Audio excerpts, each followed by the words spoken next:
Greetings, OSL friends and family. I'm Pastor Heather Wigdahl coming to you from my living room on our first day of Safer at Home here in Wisconsin.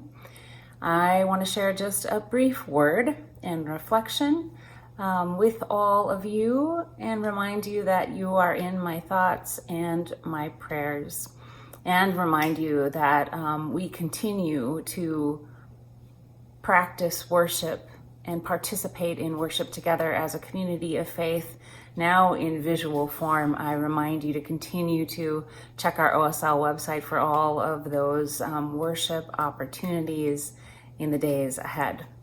But I want to teach you three words from some different traditions from around the world that I've been thinking about as of late. The first word is Fika, the second word is Hygge, and the third word is Niksen. I love to learn about different cultures, especially as I've been able to travel and learn some, healthy practices and traditions from those other cultures in the world too. So perhaps you've heard of Fika. It's the Swedish ritual of afternoon tea or coffee. It's really intentional time to make a good cup with a special snack to treat yourself and those you're with, to savor together for this moment of peacefulness.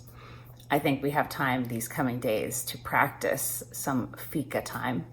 The next word that I shared with you is Hygge, and the Danes practice this well. It can be used as a noun or a verb or an adjective. It's actually kind of hard to put into words, but it's sort of the art of creating coziness. Really paying attention to simple pleasures and making those moments happen. Then I shared one more word with you, Niksen. In Dutch, it is simply the art of doing nothing.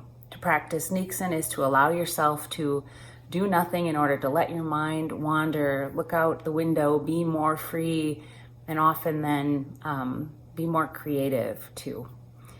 Fika, Hygge, Niksen. We'll have some time these next weeks to indulge ourselves in the opportunity for that kind of self-care and to ground ourselves in that self-care, those moments too, as we take that time to pray, to meditate, to just breathe deeply. It helps to ground us in who we are and our identity as a people of faith too.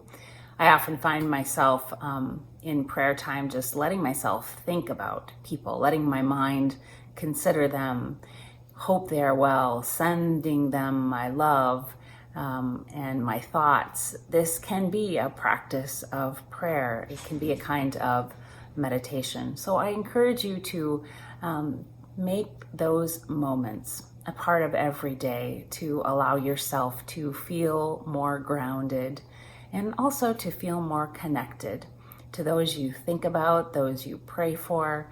And perhaps that prayer time can lead you to some new creative ways to live out your faith, creative ways to connect with those who are your neighbors, those who are close to you, creative ways to share time together.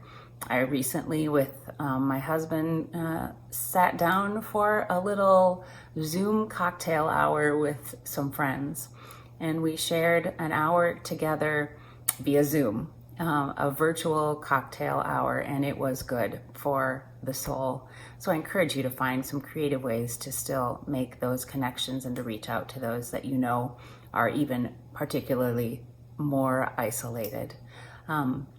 Finally, I remind you that there's all kinds of resources on our website. I'm linking one in particular resource that lifts up some good family practices for self-care. It actually includes some ways in which you can practice Fika and Hygge and some other creative ways to make intentional time, to carve out intentional time in these coming days. So I encourage you to look for that resource and take from it what is helpful for you. May God's peace be with you now and in the days ahead. We are just a phone call away, your OSL staff. We are an email away. Send us a message. Let us know how you're doing and find ways to stay connected with one another too. Until I can see you face to face, we'll see you virtually. God's peace.